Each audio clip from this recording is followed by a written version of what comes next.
வணக்கம் ஜோர் நண்பர்களே. கண்ணு மூடி கண்ணை திறக்கிறதுக்குள்ளே ஒரு வருடம் காணாமல் போன மாதிரி இருக்குது. ஆனால் உருப்படியாக ஏதாவது இருந்துச்சான்னு யோசித்தோம்னா யோசிச்சுக்கிட்டே இருக்க வேண்டியதாக இருக்குது. பட் ஒரு அஸ்ட்ராலஜராக இதை எதிர்பார்த்த ஒரு விஷயம்தான். ஏன்னா இதற்கு முன்னாடி இந்த 2025 வருட பலன்களே இதை பற்றி தெளிவாக தான் சொல்லியிருப்போம். நிறைய புதிய புதிய விஷயங்கள் வரும். பட் மனிதர்களை பொறுத்த வரைக்கும் பெரும்பாலும் டிப்ரெஷனுக்குள்ளே தான் இருப்பாங்க, தனிமையை நோக்கி தான் போவாங்க, தேவையில்லாத விஷயங்கள் தான் அதிகமாக இருக்கும் அப்படின்னு. ஸோ கிட்டத்தட்ட இந்த வருடம் முழுவதுமே அப்படித்தான் இருந்துச்சு. சரி, நல்லதோ கெட்டதோ இந்த வருடமானது முடிவை நோக்கி போய்கிட்டு இருக்குது. அடுத்து வரக்கூடிய இந்த 2026 நல்லா இருக்குமா? பார்க்குறதுக்கு முன்னாடி நீங்கள் இது வரைக்கும் நம்ம சேனலை சப்ஸ்கிரைப் பண்ணலைன்னா மறக்காமல் சப்ஸ்கிரைப் பண்ணிக்கோங்க. இந்த வீடியோ உங்களுக்கு பிடிச்சிருந்ததுன்னா ஒரு லைக் கொடுங்க. ஸோ இந்த 2026 வருடத்தினுடைய கிரக அமைப்புகள் அப்படின்னு பார்க்கும்பொழுது மாத கிரகங்களுடைய நகர்வுகள் வழக்கம் போல் இருக்குது. வருட கிரகங்கள்னு சொல்லக்கூடிய சனி, ராகு, கேதுக்கள் இப்போ இருக்கக்கூடிய அதே ராசிகளை தான் இந்த 2026லையும் இருக்காங்க. குரு மட்டும் மிதுனத்திலேருந்து கடகராசிக்கு பயிற்சியாகி உச்சகதி அடைகிறாங்க 2026 ஜூன் மாதத்தில். இதற்கு இடையில் கூட்டு கிரக அமைப்புகள் அப்படிங்கிறதும் சில மாதங்களில் அங்கங்கே சஞ்சாரம் செய்துட்டு வரும். ஸோ இப்படி இருக்கக்கூடிய இந்த கிரக நிலவரங்களின்படி இந்த வருடத்தில் மாற்றங்கள் அப்படிங்கிறது பெரிய அளவில் இருக்காது. அதாவது நல்லதுக்கும் சரி கெட்டதுக்கும் சரி இந்த வார்த்தை பொருந்தும். பட் 2025 வருடத்தை ஒப்பிடும்பொழுது இந்த 2026 வருடம் அப்படிங்கிறது ஓகே தான். ஏன்னா 2025 பொறுத்த வரைக்கும் அசுப கிரகங்களுடைய நிலைகள் தான் பெரும் பலத்தோடு வேலை செஞ்சது. சுப கிரகங்களுடைய நிலைகள் அப்படிங்கிறது அப்பப்போ மட்டும்தான் வேலை செஞ்சது. ஆனால் 2026 பார்த்தீங்கன்னா அசுப கிரகங்களுடைய நிலைகளும் வலுப்பெறுது, சுப கிரகங்களுடைய நிலைகளும் வலுப்பெறுது. அதாவது அப்பப்போ மட்டும் வலுவடைந்து கொண்டிருந்த சுப கிரகங்களுடைய நிலைகள் இந்த 2026 அது எப்போவுமே வலுவான நிலைகளில் இருக்கக்கூடிய விஷயங்களை பெறுது. அதனால் இந்த 2025 ஒப்பிடும்போது இந்த 2026 ஓகே தான். பிரச்சனைகள், சங்கடங்கள் எதுவாக இருந்தாலும் அதை சமாளித்து கொள்ளவும் முடியும். இது வரைக்கும் டிப்ரெஷன்லையும் குழப்பத்திலையும் இருந்திருப்போம். இனி இப்படியே இருந்தால் ஆகாது, எதையாச்சும் ஒன்று செய்வோம் அப்படின்னு அடுத்த கட்டத்தை நோக்கி அடியெடுத்து வைப்போம். அந்த மாற்றத்திற்கு நம்ம தயாராகணும், அவ்வளோதான் விஷயம். ஸோ இந்த நிலைகள் தான் ஒவ்வொரு ராசிகளுக்கும் ஒவ்வொரு லக்னத்திற்கும் ஒவ்வொரு விதமான மாற்றங்களை அது கொண்டு வரும். ஆனால் இந்த பதிவில் நம்ம லக்ன ரீதியாக இந்த வருடமானது என்ன மாதிரியான பலன்களை கொடுக்கும் அப்படிங்கிறத பற்றி தான் பார்க்குறோம். ஆனால் இந்த விஷயங்கள் எல்லாமே முழுக்க லக்னத்துக்கு மட்டும்தான் பொருந்தும். ராசி நிலைகள்னு பார்க்கும்போது ஒரு 30-50% எடுத்துக்கலாம். பட் மேஜராக இது எல்லாமே லக்ன ரீதியாகத்தான் சொல்லப்படுது. ஸோ இனி மேற்கொண்டு உங்களுடைய லக்னத்திற்கு என்ன மாதிரியான பலன்கள் இந்த வருடம் இருக்கும் அப்படிங்கிறத பார்க்கலாம்.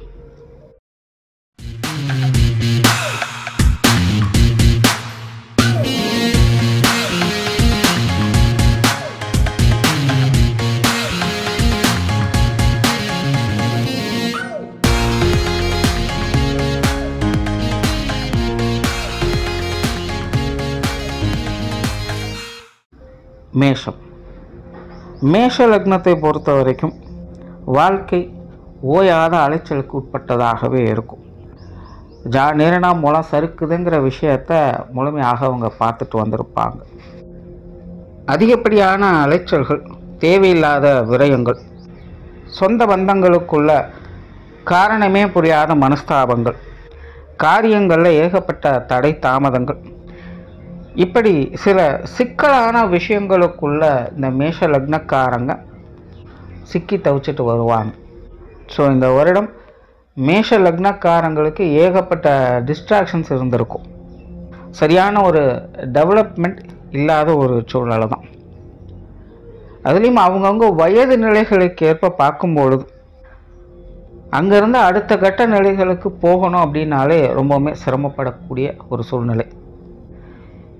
ஏதோ ராசியின் அடிப்படையில் ஒரு சில விஷயங்கள் சரியாக இருக்கும் பட்சத்தில் அவங்க ஏதோ அப்படி இப்படின்னு உருட்டி கொஞ்சம் கொஞ்சமாவது இந்த மாதிரியான பிரச்சனைகள் வந்து வெளியில் வந்திருப்பாங்க. மற்றபடி இது வந்து லக்ன ரீதியாக மேஷ லக்னம் அப்படிங்கிறது ஓயாத அலைச்சல்களுக்கு உட்பட்டதாகவே இருந்து வந்தது. ஸோ இனி இந்த 2026ஆம் வருடம் மேஷ லக்னத்தை பொறுத்த வரைக்கும் இது ஓரளவுக்கு பரவாயில்ல அப்படின்னு சொல்லலாம். இந்த நேரனா முளை செருக்குது அப்படிங்கிற நிலைமை போய் ஏதோ எடுக்கிற முயற்சிகளுக்கு தகுந்த பலனையாக பார்க்கலாம் அப்படிங்கிற ஒரு நிலை வரும். வீண் விரயங்கள், அலைச்சல்கள், செலவுகள் போன்ற விஷயங்கள் இருந்துக்கிட்டு தான் இருக்கும். ஆனால் சுப விரயங்களாக இருக்கும். காரியங்களில் அலைச்சல்களே இருந்தாலும் அதற்கேற்ற வகையில் ஆதாயங்களையும் பார்க்கலாம். ஒரு வேலைக்கு 2 வேலை செய்ய வேண்டிய சூழ்நிலைகள் வந்தாலும் கூட ஒரு பிரயோஜனமான விஷயங்களுக்காக செய்ய வேண்டியதாக இருக்கும். எதுலேயும் கஷ்டப்பட்டது வீண் போகலை அப்படிங்கிற நிலையை மேஷ லக்னக்காரங்க இந்த 2026 பார்த்து வருவாங்க. இந்த வருடம் ஒரு பெனிஃபிட்டான விஷயங்கள் என்ன அப்படின்னு பார்க்கும்பொழுது மேஷ லக்னக்காரங்களுக்கு சொத்து சுகங்கள் வகையில் நல்ல ஆதாயங்களும் அனுகூலங்களும் ஏற்படும். ஸோ மேஷ லக்னக்காரங்க உங்களுடைய இல்லத்தில் இருக்காங்க அப்படின்னாலே அவங்களுடைய அமைப்பின்படி அவங்களுக்கு இந்த அசட் சம்பந்தப்பட்ட விஷயங்கள், வீடு நிலபுலங்கள் சம்பந்தப்பட்ட விஷயங்கள், வாகன ரீதியான விஷயங்கள், பூர்வீக சொத்துக்கள் சம்பந்தப்பட்ட விஷயங்கள், இது எல்லாத்துலேயுமே ஒரு அனுகூல அமைப்புகளை இது ஏற்படுத்தக்கூடிய ஏதோ ஒரு வகையில் அதன் மூலமாக ஆதாயங்களையும் முன்னேற்றங்களையும் பார்த்து வருவாங்க. ஏற்கனவே இந்த மேஷ லக்னக்காரங்களுக்கெல்லாம் இந்த வீடு கட்டுறது, நிலம் வாங்குறது, இந்த மாதிரியான விஷயங்கள் ஆர்வம் ஏற்பட்டிருக்கும். ஆனால் இந்த விஷயங்களில் கொஞ்சம் அலைச்சலும் சிரமங்களும் தேவையில்லாத கடன் போன்ற விஷயங்களும் ஏற்பட்டிருக்கும். ஸோ அந்த மாதிரியான கடன் தொல்லைகள் இருக்கக்கூடியவங்களுக்கும் இந்த காலகட்டங்களில் ஒரு சுமூகமான மாற்றங்கள் கிடைக்கும். வீடு வாங்குறதுக்கும் நிலம் வாங்குறதுக்கும் ரொம்ப சிரமப்பட்டோம், ரொம்ப கடன் போட்டுட்டோம், என்ன பண்ணுறதுனே தெரியல அப்படின்னு ஒரு கட்டத்துக்கு மேலே ரொம்பவுமே பய உணர்வு ஏற்பட்டிருக்கும். ஸோ அந்த மாதிரியான பய உணர்வுகளுக்கெல்லாம் முற்றுப்புள்ளி வைக்கக்கூடிய வகையில் உங்களுடைய சொத்து சுகங்களில் ஆதாயங்களும் அனுகூலங்களும் இந்த காலகட்டங்களும் உங்களுக்கு முழுமையாக ஏற்படுத்திடும். மேஷ லக்னக்காரங்களுக்கு முழுமையான நற்பலன்கள் அப்படின்னு பார்க்கும்போது இந்த சொத்து சுகங்கள் வகையில் நிலபலங்கள் சம்பந்தப்பட்ட விஷயங்களும் முழுமையாகவே இருக்குது. நிறைய பேருக்கு கடன் வாங்கி வீடு கட்டலாம், நிலம் வாங்கலாம், இல்லை ஏற்கனவே ஒரு சொத்துக்கள் இருக்குது அதை கொடுத்துட்டு வேற ஒன்றையாக மாற்றிக்கலாம், இந்த மாதிரியான எண்ணங்கள்லாம் அதிகரிக்கும். பெரும்பாலும் இந்த விஷயங்கள் உங்களுக்கு சாதகமாகவே இருக்கும். சொத்து சுகங்கள் வகையில் அல்லது பூர்வீக சொத்துக்கள் வகையிலலாம் ஏதாவது கோர்ட்டு கேஸு, பஞ்சாயத்து, இந்த மாதிரியான விஷயங்கள்லாம் உங்களுக்கு ஏற்பட்டுட்டு இருக்குது அப்படின்னா அதில் உங்களுக்கான சாதக பலன்களை இந்த காலகட்டங்களில் உங்களால் பார்க்க முடியும். அதே போல் குடும்ப தேவைகள் இந்த காலகட்டங்களில் பூர்த்தி ஆகும். குடும்பத்துக்கு தேவையான முக்கியமான பொருட்களை வாங்கி மகிழ்வுங்க. ஆடை ஆபரண சேர்க்கைகள், பொன்பொருள் சேர்க்கைகள் இந்த காலகட்டங்களில் மேஷ லக்னக்காரங்களுக்கு நல்லபடியாகவே அமையும். ஏதோ ஒரு வகையில் நீண்ட கால ஆதாயத்தின் அடிப்படையில் இதெல்லாமே உங்களுக்கு சாதகமான நிலைகளை ஏற்படுத்தி கொடுக்கும். வெளியூர் வெளிநாடு சம்பந்தப்பட்ட விஷயங்கள் அனைத்துமே இந்த காலகட்டங்களில் சிறப்பாக இருக்கும். தொழில், வேலை, உத்தியோகம், படிப்பு விஷயங்கள், குடியிருப்பு சம்பந்தப்பட்ட விஷயங்கள் எதுவாக இருந்தாலும் சரி, இந்த வெளியூர் வெளிநாடு சம்பந்தப்பட்ட விஷயங்கள் இருந்து வந்த பிரச்சனைகள் முழுமையாக அகலும். ஒரு நல்ல மாற்றங்களும் ஏற்றங்களும் இந்த காலகட்டங்களில் பார்க்கலாம். தேவையில்லாத அலைச்சல்கள், சிரமங்கள், இது போன்ற விஷயங்கள்லாம் இந்த காலகட்டங்களில் குறைய ஆரம்பிக்கும். அதே போல் மேஷ லக்னக்காரங்களுக்கு தன்னம்பிக்கை, தைரியம் அதிகரிக்கக்கூடிய ஒரு காலகட்டம் தான். என்னதான் ஒரு பக்கம் சிரமங்கள், அலைச்சல்கள் போயிட்டு இருந்தாலும் கூட எதிலையும் பின்வாங்காமல் எதுவாக இருந்தாலும் பார்த்துக்கலாம் அப்படிங்கிற அந்த மனோ தைரியம் ஏற்படும். வெளி இடங்களில் உங்களுடைய மதிப்பு மரியாதைகள் கூடும். பொறாமை, போட்டிகள் போன்ற விஷயங்கள்லாம் இந்த காலகட்டங்களில் முழுமையாக விலகும். மேஷ லக்னக்காரங்களுக்கு இந்த தேவையில்லாத எதிர்ப்புகள் அப்படிங்கிறது இந்த காலகட்டங்களில் பெருசாக வேலை செய்யாது. யாராவது உங்களை எதிர்க்கணும் அப்படின்னு நினச்சா கூட அவங்களால முழு பலத்தோடு செயல்பட முடியாது. ஏதோ ஒன்று ஆரம்பிப்பாங்க, அப்புறம் இடையிலே அவங்க பின்வாங்கிடுவாங்க. முழுசாக எதையும் அவங்களால முடிக்க முடியாது. அதனால் வீண் எதிர்ப்புகள் அப்படிங்கிற இந்த காலகட்டங்களில் பெருசாக உங்ககிட்ட எடுபடாது. கரியர் பேஸ்டான விஷயங்கள் இந்த காலகட்டங்களில் ரொம்பவுமே சாதகமாக இருக்குது. பெரும்பாலும் மேஷ லக்னக்காரங்க அதிகமாக அஃபெக்ட் ஆகக்கூடிய விஷயங்கள் இதுவாக தான் இருக்குது. ஒரு 25 வயதுக்கு மேலே இருக்காங்க அப்படின்னாலும் இந்த தொழில், வேலை, உத்தியோகம் அப்படிங்கிறது மேஷ லக்னக்காரங்களுக்கு எதிர்பார்த்தபடி இருக்கிறது இல்லை. மெயினாக இங்கே தான் இந்த நேரம்னா முளை செருக்குதுங்கிற நிலம். ஆரம்பிக்கும் போது எல்லாம் நல்லா தான் இருக்கு, ஆனால் முடியும் போது சரியில்லை அப்படிங்கிற மாதிரி இருக்கும். 10 ரூபா சம்பாதிச்சாலும் அதுக்கு மேலே செலவுகள் தயாராக இருந்துக்கிட்டு இருக்கும். ஸோ எவ்வளோ சிரமப்பட்டாலும் எவ்வளோ கஷ்டப்பட்டாலும் இதுக்கு ஒரு எண்டே இல்லைங்கிற மாதிரி எல்லாமே போய்கிட்டு இருக்கும். ஒரு 10 ரூபா உருப்படியாக எடுத்து வைக்க முடியல, நிம்மதியே இல்லை அப்படிங்கிற மாதிரி தான் தொழில், வேலை, உத்தியோகங்கள் போய்கிட்டு இருக்கும். பட் இந்த 2026 இந்த தொழில் வேலை உத்தியோக ரீதியாக ஒரு நல்ல மாற்றங்களையும் ஏற்றங்களையும் பார்க்க முடியும். பெரிய அளவில் பிரச்சனைகள் இருக்காது. எதுவாக இருந்தாலும் சுமூகமாக முடிச்சுக்கலாம். புதிய வேலை வாய்ப்புகள், தொழில் வாய்ப்புகள் போன்ற விஷயங்கள் சாதகமாக இருக்கும். நிறைய பேருக்கு இந்த இடமாற்றங்கள் அப்படிங்கிறது தவிர்க்க முடியாததாக இருந்திருக்கும். சிலலாம் பார்த்திங்கன்னா தொழில் வேலை உத்தியோகத்தை மாற்ற வேண்டிய கட்டாயத்துக்கு தள்ளப்பட்டிருப்பாங்க. இல்லை அவங்களுக்கே பிடிக்காமல் மாற்றலாம் அப்படிங்கிற ஐடியாவில் இருந்துகிட்டு இருப்பாங்க. ஸோ அந்த மாதிரியான விஷயங்கள்லாம் இந்த காலகட்டங்கள் உங்களுக்கு நல்லபடியாகவே இருக்கும். பயப்பட வேண்டியதில்லை. எதுவாக இருந்தாலும் தைரியமாக எடுத்து செய்யலாம். மாறணும் அப்படின்னு நினச்சாலும் தாராளமாக மாறிக்கலாம். இல்லை மாற்றம் உங்களுக்கு தானாகவே தேடி வருது அப்படின்னாலும் அக்செப்ட் பண்ணிக்கலாம். மெயினாக இம்போர்ட் எக்ஸ்போர்ட் பண்ணக்கூடியவங்களுக்கு இந்த காலகட்டங்கள் ரொம்பவுமே சாதகமாக இருக்குது. இந்த வெளியூர் வெளிநாடு சம்பந்தப்பட்ட விஷயங்கள் அனைத்துமே மேஷ லக்னக்காரங்களுக்கு நல்ல முறையில் கை கொடுத்து வரும். ஏதோ ஒரு வகையில், எதிர்பாராத வகையில், தக்க தருணத்தில் உங்களுக்கு எல்லா உதவிகளையும் இது கொடுத்துக்கிட்டு தான் இருக்கும். பெருசாக எந்த ஒரு தங்கு தடை அப்படிங்கிறது அதில் இருக்காது. அண்ட் ஜென்ரலாகவே தொழில் வேலை உத்தியோகம் சம்பந்தப்பட்ட விஷயங்கள் மேஷ லக்னக்காரங்கள் எல்லா வகையிலுமே இந்த வருடம் கொஞ்சம் நல்ல முறையில் கை கொடுத்துட்டு வருது. இந்த சிவில் ஒர்க் செய்யக்கூடியவங்க, எஜுகேஷனல் சம்மந்தப்பட்ட விஷயங்கள் இருக்கக்கூடியவங்க, விவசாயம், மீடியா சம்மந்தப்பட்ட விஷயங்களில் ஈடுபட்டு இருக்கக்கூடியவங்க, வியாபாரம் செய்யக்கூடியவங்க, ஆன்மீக சம்மந்தப்பட்ட விஷயங்களில் இருக்கக்கூடியவங்க, டிரான்ஸ்போர்ட் சம்மந்தப்பட்ட விஷயங்கள், ஃபினான்ஸ் செக்டாரில் இருக்கக்கூடியவங்களுக்கு, ஜுவல்லரி சம்மந்தப்பட்ட விஷயங்களில் இருக்கக்கூடியவங்களுக்கெல்லாம் இந்த வருடம் ஒரு சாதகமான வருடம் அப்படின்னே சொல்லலாம். எந்த ஒரு விஷயமாக இருந்தாலும் ரொம்ப அசால்ட்டாக சமாளிச்சிடுவாங்க. பெரும்பாலும் இந்த விஷயங்கள்லாம் இவங்களுக்கு முன்னேற்றத்தை கொடுக்கக்கூடிய வகையில் தான் அமைஞ்சு வரும். பார்ட்னர்ஷிப் சம்மந்தப்பட்ட விஷயங்கள், வாடிக்கையாளர்கள் சம்மந்தப்பட்ட விஷயங்கள் இதெல்லாமே கூட இந்த வருடம் உங்களுக்கு சாதகமான முறைகளிலே செயல்பட்டுக்கிட்டு வரும். பொருளாதாரம் சம்மந்தப்பட்ட விஷயங்கள் இந்த வருடத்தை பொறுத்த வரைக்கும் ஒரு அளவான நிலைகளில் தான் இருக்குது. 10 ரூபா சம்பாதிச்சாலும் 20 ரூபா செலவுகள் இருந்துக்கிட்டு தான் இருக்கும். பட் முன்னாடி சொன்ன மாதிரி பெரும்பாலும் அந்த சுப விரயங்கள், தேவையின் அடிப்படையில் தான் அந்த விரயங்கள் அப்படிங்கிறதே இருக்கும்.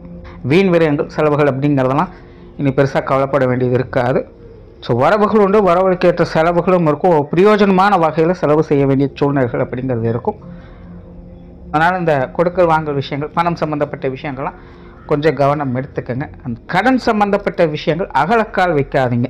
எதுவும் முன்ன பின்ன யோசிக்காமல் செயல்படாதீங்க. ஏன்னா மேஷ லக்னத்தை பொறுத்த வரைக்கும் 10 ரூபா காசு கைக்கு வந்ததுனால அது எப்படி கரையணும் அப்படிங்கிறத பற்றி தான் யோசிக்கும். அதனால் அந்த கடன் சம்மந்தப்பட்ட விஷயங்கள்லாம் கொஞ்சம் முன்ன பின்ன யோசித்து நிதானமாக செயல்பட்டு வாங்க. எதிலும் அகலக்கால் வைக்காமல் கொஞ்சம் தேவையின் அடிப்படையில் இந்த விஷயங்களை மேற்கொள்ளுது. மாணவர்களுக்கு இந்த வருடம் ரொம்பவுமே மிகச்சிறந்த வருடமாக அமைஞ்சிருக்கு. மாணவர்களுடைய தேவைகள் எல்லா வகைகளுமே பூர்த்தியாகும். மாணவர்கள் அவங்க நிலைகளுக்கேற்ப பெருமைப்படக்கூடிய விஷயங்களை இந்த வருடம் பார்ப்பாங்க. படிக்காதவர்களை கூட படிக்காத மேதைகளின் பேர் வாங்கி கொடுக்கக்கூடிய வகையில் இந்த கிரக அமைப்புகள் உங்களுக்கு சிறப்பாகவே செயல்படும். ஸோ மேஷ லக்னக்காரங்க கல்வி வித்தைகளை கெட்டிக்காரத்தனத்தை காட்டக்கூடிய ஒரு காலகட்டமாக இருக்கும். அது சார்ந்த விஷயங்கள், காரியங்கள் எல்லாமே உங்களுக்கு சுமூகமாகவே இருக்கும். நல்ல வளர்ச்சிகளையும் இது சார்ந்த விஷயங்களை பார்த்து வருவீங்க. கலை நாயம் மிக்கவங்களாக மாற முடியும். குடும்ப விஷயங்கள், காரியங்கள், ஏற்கனவே மேஷ லக்னக்காரங்களுக்கு இந்த குடும்பத்துக்குள்ளே ஓயாத அலைச்சல்கள் தவிர்க்க முடியாததாகவே இருக்கும். சமீப காலங்களில் மேஷ லக்னக்காரங்க குடும்ப காரியங்களில் அதீதமான ஈடுபாடுகளை காட்டுவாங்க. ஆனால் அளவுக்கு மீனால் அமுதம் நஞ்சுங்கிற மாதிரி ஓயாமல் வேலை செய்கிறதே அவங்களுக்கு தேவையில்லாத களைப்புகளை ஏற்படுத்திக்கிட்டு இருக்கும். பார்த்து செய்யக்கூடிய விஷயங்கள் என்னதான் நல்லதாக இருந்தாலும் கூட கடைசி நேரத்தில் ஏதோ சலிச்சு போகக்கூடிய விஷயங்களை பார்க்க வேண்டியதாக தான் இருக்கும். மோசம் சொல்கிறதுக்கு எதுவும் இல்லை, ஆனாலும் அலைச்சல் தொந்தரவுகள் இருந்துக்கிட்டு தான் இருக்குன்னு புலம்ப வேண்டிய சூழ்நிலை தான்.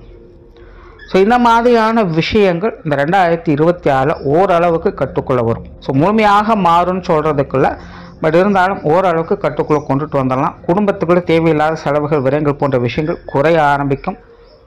சுப செலவுகள் அதிகரிக்கும். குடும்பத்துக்குள்ள சுப விசேஷங்கள், காரியங்கள் ஏற்படும். குறிப்பாக மேஷ லக்னக்காரங்களுக்கு இந்த புத்திரவாக்கிய அமைப்புகள், குழந்தைகளுக்கான சுப விசேஷங்கள், காரியங்கள், அதே போல் முதியோர்களுக்கான சுப விசேஷங்கள், காரியங்கள்னு குடும்பத்துக்குள்ள நல்ல விஷயங்களை எதிர்பார்க்கலாம். பெற்றோர்கள் சம்பந்தப்பட்ட விஷயங்கள் இந்த காலகட்டங்கள் உங்களுக்கு சாதகமாகவே இருக்குது. பெற்றோர்கள் வகையில் மன மகிழ்ச்சி தரக்கூடிய விஷயங்களை பார்த்து வருவீங்க. பெருசாக எந்த ஒரு சங்கடமும் இருக்காது.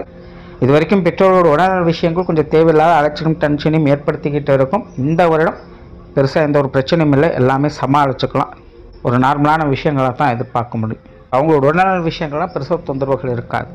உடன்பிறப்புகள் சார்ந்த விஷயங்களும் அப்படித்தான். பெருசாக தொந்தரவுகள் எதுவும் இருக்காது, எதுவாக இருந்தாலும் சமாளிக்கக்கூடிய நிலைகள் தான். மூத்த உடன்பிறப்புகள் வகையில் மட்டும் கொஞ்சம் தேவையில்லாத டென்ஷன் அலைச்சல்கள் தவிர்க்க முடியாதாக இருக்கும். நிறைய கருத்து வேற்றுமைகள் மனசஞ்சலங்கள் இருந்துக்கிட்டு தான் இருக்கும். குறிப்பாக மேஷ லக்னக்காரங்க இப்போ சமீப காலத்தில் இந்த மூத்த உடன்பிறப்புகள் வகையில் கொஞ்சம் பட்டுப்படாமல் இருக்கக்கூடிய விஷயங்களை அதிகமாக பார்த்துட்டு வந்திருப்பாங்க.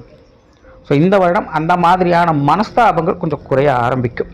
இளைய உடன்பிறப்புகள் வகையில் பெருசாக தொந்தரவுகள் எதுவாக இருந்தாலும் சமாளிச்சுக்கலாம். மூத்த உடன்பிறப்புகள் வகையில் ஏற்ற இறக்கங்கள் கொஞ்சம் கம்மியாகும், எதுவாக இருந்தாலும் சமாளிக்கக்கூடிய நிலைகள் உண்டு. கணவன் மனைவி உறவுகள், திருமண வாழ்க்கை இதெல்லாமே சாதகமாக தான் இருக்குது. கணவன் மனைவி உறவுகள் இக்கரைக்கு அக்கறை பச்சைங்கிற மாதிரி மனசில் அன்பு அதிகமாகுது, ஆனால் வெளிப்படுத்துகிற விஷயத்தில் தான் கோளாறு ஏற்படுது அப்படிங்கிற மாதிரி தான் இருந்துக்கிட்டு இருக்கும். வாழ்க்கை துணையின் வகையில் கொஞ்சம் தேவையில்லாத வம்பு சண்டைகளை பார்த்துட்டு வந்திருப்பீங்க. என்னதான் புரிய வைக்கணும்னு நினச்சா கூட முடியறதில்ல. வேதாளம் முருங்கை மரம் எழுதின கதையாக திரும்ப திரும்ப அதே விஷயங்கள் தான் போய்கிட்டு இருக்கும். ஸோ இந்த 2024 இந்த மாதிரியான பிரச்சனைகள் ஓரளவுக்கு கட்டுக்குள்ளே வர ஆரம்பிக்குது. வாழ்க்கை துணை அவங்களுடைய பிடிவாத குணத்தை கொஞ்சம் குறைச்சிட்டு கொஞ்சம் அனுசரணையாக இருக்க பார்ப்பாங்க. அவங்களுக்கு இந்த ஆன்மீக விஷயங்கள், காரியங்கள், ஈடுபாடுகள் அதிகரிக்கும். கொஞ்சம் சப்போர்ட்ஃபுல்லாகவே எல்லா விஷயங்களும் ஒரு நிதானமான நிலைகளை பார்க்கலாம். அந்த திருமண அமைப்புகள் இந்த வருடம் ஓரளவுக்கு சாதகமாக இருக்குது. லக்ன அடிப்படையில் பார்க்கும்போது மேஷ லக்னக்காரங்களுக்கு இந்த திருமண விஷயங்கள், காரியங்கள் அப்படிங்கிறது கொஞ்சம் டென்ஷனையும் அலைச்சலும் கொடுக்கத்தான் செய்யும். நிதானம் தேவை. குழந்தை பாக்கிய அமைப்புகள் சாதகமாக தான் இருக்குது. ஏற்கனவே மேஷ லக்னக்காரங்க குழந்தைகள் வகைகளும் கொஞ்சம் தேவையில்லாத அலைச்சலும் டென்ஷனும் அதிகமாக பார்த்துட்டு வராங்க. குழந்தைகளோட வாழ்க்கையில் பெருசாக முன்னேற்றம் இல்லை. குழந்தைகளுடைய காரியங்களில் தேவையில்லாத மன கஷ்டங்கள், மன விரோதங்கள் தவிர்க்க முடியாததாகவே இருந்துகிட்டு இருக்கும். சின்ன சின்ன விஷயங்கள் கூட சேர வேண்டியதாக தான் இருக்கும். குறிப்பாக பருவ வயதுக்கு இருக்கக்கூடிய குழந்தைகள், அதற்கு மேற்பட்ட குழந்தைகள்லாம் சமாளிக்கிறது அப்படிங்கிறதே கஷ்டம். சொல் பேச்சு சுத்தமாக கேட்க மாட்டாங்க. ஆகாதவங்க நின்னாலும் குத்தம், உட்கார்ந்தாலும் குத்தங்கிற மாதிரி தான் கணவன் மனைவி உறவுகளாகட்டும், குழந்தைகள் சம்பந்தப்பட்ட விஷயங்களாகட்டும் மேஷ லக்னக்காரங்களுக்கு போய்கிட்டு இருக்கும். இந்த வருடம் அந்த மாதிரியான சங்கடங்கள் ஓரளவுக்கு கொஞ்சம் கட்டுப்பாட்டுக்குள்ளே வரும். கணவன் மனைவி உறவுகள் ஓரளவுக்கு அண்டர்ஸ்டாண்டிங்கில் போயிடும். பட் குழந்தைகள் சம்பந்தப்பட்ட விஷயங்கள் வரும்பொழுது சின்ன சின்ன டிஸ்ட்ராக்ஷன்ஸ் இருக்கத்தான் செய்யும். முழுமையாக எல்லா விஷயங்களும் சரி ஆகிடும் அப்படின்னு சொல்கிறதுக்கு இல்லை. ஆனால் 2025 ஒப்பிடும்போது 2026 ஓகேன்னு தான் சொல்லணும். ஓரளவுக்கு பரவாயில்ல, அட்ஜஸ்ட் பண்ணி போய்க்கலாம். காதல் சம்பந்தப்பட்ட விஷயங்கள் மேஷ லக்னக்காரங்களுக்கு கொஞ்சம் சங்கடத்தை தான் கொடுக்குது. ஏற்கனவே மேஷ லக்னக்காரங்க அந்த காதல் விவகாரங்களில் சமீப காலத்தில் ஏகப்பட்ட பிரச்சனைகளை பார்த்து வந்திருப்பாங்க. இங்கே பிடிச்சா அங்கே பிடிக்காது, அங்கே பிடிச்சா இங்கே பிடிக்காது. யார் எப்போ எப்படி மாறுவாங்க அப்படின்னு சொல்கிறதுக்கே வழி இல்லை. விருப்பம்னு ஒன்று இருக்கா இல்லையா அப்படிங்கிறது ஒரு குழப்ப நிலை தான். அதனால் இந்த காதல் விவகாரங்கள் எல்லாத்துலேயும் மேஷ லக்னக்காரங்க கொஞ்சம் கவனத்தோடு இருக்கிறது நல்லது. இந்த வருடம் அதே நிலை தொடர்கிறது தான், பெருசாக மாற்றம் எதுவும் இல்லை. உற்றார் உறவினர்கள், நண்பர்கள் சம்பந்தப்பட்ட விஷயங்கள், ஏற்கனவே இந்த மாதிரியான விஷயங்கள், காரியங்களில் மேஷ லக்னக்காரங்க பட்டும்படாமலும் தொட்டும் தொடாமல் இருக்க வேண்டிய விஷயம்தான். எதுக்கு கோவச்சிட்ருக்குறாங்க, எதுக்கு முறைக்கிறாங்க, எதுக்கு சிரிக்கிறாங்க அப்படிங்கிறதே புரியாது. நல்லா பழகிறவங்க கூட காரணமே இல்லாமல் விலக வேண்டிய ஒரு காலகட்டமாக இருக்குது. கடைசி ஒரு வருட காலம் அப்படிங்கிறது மேஷ லக்னக்காரங்களுக்கு இதெல்லாம் கொஞ்சம் சிரமம்தான். 2026 பொறுத்த வரைக்கும் இந்த மாதிரியான விஷயங்கள்லாம் கொஞ்சம் கட்டுப்பாட்டுக்குள்ளே வரும். நண்பர்களாகட்டும், உறவினர்களாகட்டும் கொஞ்சம் அனுசரணையாக இருப்பாங்க. குறிப்பாக நண்பர்கள் சம்மந்தப்பட்ட விஷயங்கள் எல்லா விஷயங்களும் ஒத்து போயிடும். உறவினர்கள் கொஞ்சம் பட்டுமடாமல் தான் இருப்பாங்க, ஆனாலும் அட்ஜஸ்ட் பண்ணிக்கலாம். உடல்நலம் சார்ந்த விஷயங்கள் இதற்கு முன்னாடி வரைக்கும் கட்டுப்படுத்த முடியாத அளவுக்கு உடல்நல பிரச்சனைகள் தவிர்க்க முடியாத அளவு கண்டிப்பாக மேஷ லக்னக்காரங்க இருக்கக்கூடிய இடங்களில் மருத்துவரியம் தவிர்க்க முடியாததான் இருக்கும். ஒன்று அவங்களுக்கு அல்லது அவங்க குடும்பத்தாரை சார்ந்தவங்களுக்கு ஏதோ ஒரு வகையில் மருத்துவ செலவுகள் ஏற்பட்டுக்கிட்டே தான் இருக்கும். ஸோ இந்த வருடம் இதெல்லாம் ஓரளவுக்கு கொஞ்சம் கட்டுப்பாட்டில் வருது. பெருசாக தொந்தரவுகள் இல்லை, பெருசாக பயப்பட வேண்டியது இல்லை. நாட்பட்ட வியாதிகள் கூட கொஞ்சம் கட்டுப்பாட்டுக்குள்ளே வர ஆரம்பிக்கும். ரெகுலராக செய்ய வேண்டிய விஷயங்களை கரெக்டாக செஞ்சுக்கோங்க. அப்பப்போ கொஞ்சம் ஹெல்த் மேலேயும் அக்கறை காட்டிக்கோங்க. இப்போ உடல்நலத்தை பொறுத்த வரைக்கும் பெருசாக தொந்தரவுகள் இருக்காது, எதுவாக இருந்தாலும் சமாளிச்சுக்கலாம். ஆக மேஷ லக்னத்தை பொறுத்த வரைக்கும் இந்த 2026 வருடம் கடந்த வருடத்தை ஒப்பிடும்பொழுது இந்த வருடமானது பெரும்பாலான விஷயங்கள் இவங்களுக்கு கொஞ்சம் அனுசரணையாகத்தான் வருது. பெரிய அளவில் முன்னேற்றத்தை கொடுக்கலினாலும் கூட படிப்படியான முன்னேற்றங்களையாவது பார்த்துட்டு வருவாங்க. நன்றி, வணக்கம், வாழ்க வளமுடன்.